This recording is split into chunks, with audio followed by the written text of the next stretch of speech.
The world's kindest people aren't who you think they are. Some attacked innocent people, others were accused of abusing children, and one watched sick people suffer and did nothing. But don't worry, because in this video, we're uncovering the awful things done by good people, all to find out which good person did the most awful thing. Mark Wahlberg looks like the kind of person you'd trust instantly. He has a family, talks openly about his faith, and has spent years giving back to young people through his Mark Wahlberg Youth Foundation. He's also helped fund programs for kids growing up in difficult situations, basically trying to give them the opportunities he never had. But Mark wasn't always this person. When he was a teenager, he was involved in racist attacks against black children, and in 1988, he attacked two Vietnamese men, hitting one in the head with a wooden stick and punching another in the face while using racial slurs. Mark was eventually convicted of felony assault and spent 45 days in prison, and he has since spoken about how he turned his life around and helped others avoid going down the same path. But if you think Mark crossed the line, Steve Jobs crossed a very different one with his own employees. Life can be much broader once you discover one simple fact, and that is everything around you that you call life was made up by people that were no smarter than you. He is remembered as one of the greatest innovators ever. He helped bring the Macintosh, iPod, iPhone, and iPad to the world, completely changed the way people listen to music and use phones, and helped turn Apple into one of the most powerful companies on earth. But it's enough to say nice things, because he wasn't a kind person. Behind that incredible legacy was a very different side of Steve Jobs. He was famously harsh with his employees. He could scream at people, publicly humiliate them, and brutally tear apart their work if he thought it wasn't good enough. His biographer Walter Isaacson described him as being extremely cruel to people at times. Former Apple employees described his management style as intense, unpredictable, and humiliating. He was known for calling people's work terrible and making them feel like they could be destroyed in front of everyone at any moment. And sometimes, he would do it after employees had spent all night working. Jobs believed that pushing people this hard would force them to create something extraordinary. But for many of the people working under him, it meant dealing with a boss who could make them feel completely worthless.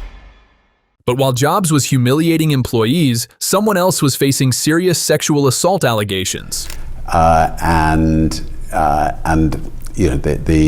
Richard Branson is incredibly rich. He helps people and gives money to charities. He also helps young people and tries to make the world better.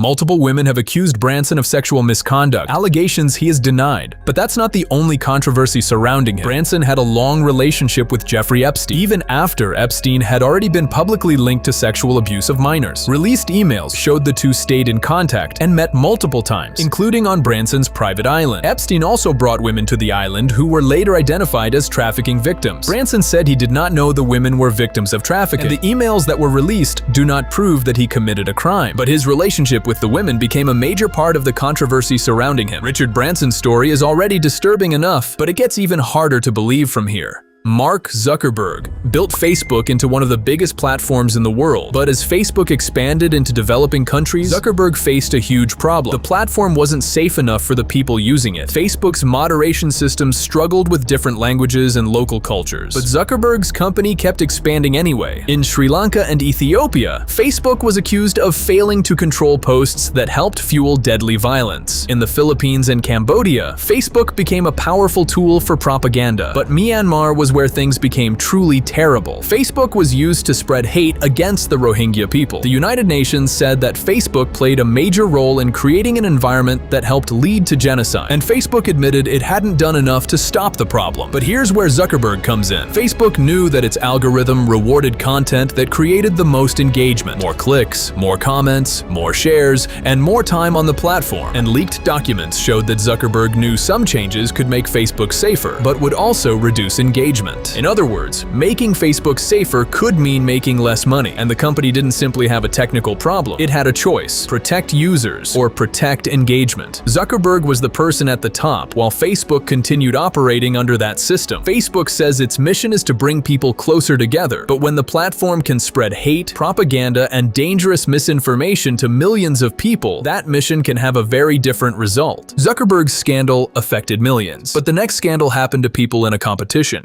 MrBeast made Beast Games. One huge game. Sounds amazing, right? But after filming ended, 5 contestants sued MrBeast's company, saying they were put in dangerous conditions. The biggest claims were people went without proper food, contestants were injured, and some were hospitalized. But Beast Games wasn't the only problem. In 2026, a former Beast Industries employee named Lorraine Mavromatis sued the company. She accused the company of sexual harassment, discrimination, and firing her unfairly. But Beast Industries denied the claims, saying they were simply false. Classic MrBeast. But let's be clear, I don't think everything that happened was MrBeast's fault. Trying to control 1,000 people competing for $5 million is incredibly difficult, and after Season 1, the team made a huge change. Season 2 had only 200 contestants, making the competition much easier to manage and keep safe. So maybe MrBeast didn't mean for any of this to happen, but if we want to see the worst things good people have done, there's a man who went to war, created Mickey Mouse, Snow White, and Disneyland. His movies made millions of children happy, but behind that magic, Disney treated some of his own workers very differently. In the 1930s and 1940s, hundreds of people worked for him, drawing cartoons all day, but many of them were paid less than the average worker in America. Some made only $3 a week, while the average was about $15. The workers wanted more money and better treatment, so they stopped working and protested. Disney didn't listen at all. Instead, in 1941, one of his best animators, Art Babbitt, was fired after standing up for the workers. After that, half of Disney's art workers walked out. These weren't random workers. They were the people making the cartoons that made Disney famous. They stood outside his own studio, asking him to treat them better. But Disney still refused to give in. Yes! He even believed the workers were being pushed by communists. The fight became so bad that Disney left the country for a while. While he was gone, his brother Roy Disney stepped in and fixed the problem. He raised the workers' pay and agreed to their demands. In the end, Disney exists today because his brother had to step in and save the company when he declared war on his own workers. Walt Disney was especially evil because he was so greedy that he almost destroyed his whole company. But what comes next makes Disney's story look harmless. Bill Gates